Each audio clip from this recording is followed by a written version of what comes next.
Vitajte v projekte Pod zeleným dvorom, kde budúcnosť spája moderný dizajn s pohodlím domova. Volám sa Samuel Saxa a v projekte Pod zeleným dvorom mám na starosti architektonickú činnosť.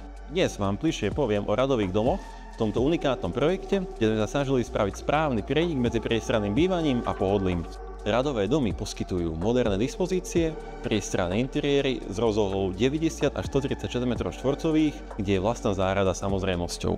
Neoddeliteľnou súčasťou je aj kvalitná izolácia, ktorá zaručuje maximálnu zvukovú izoláciu medzi jednotlivými stavbami. Radové domy vynikajú moderným dizajnom, kvalitnými materiálmi a praktickým usporiadaním, ktoré zabezpečuje maximálnu kvalitu bývania pre každú rodinu. Blízkosť Košíc, výborná infraštruktúra a prírodné prostredie robia z tejto lokality ideálne miesto na život. Vyberte si radový dom, ktorý vám ponúkne o niečo viac ako len bývanie. Kontaktujte nás pre viac informácií a rezervujte si ten svoj.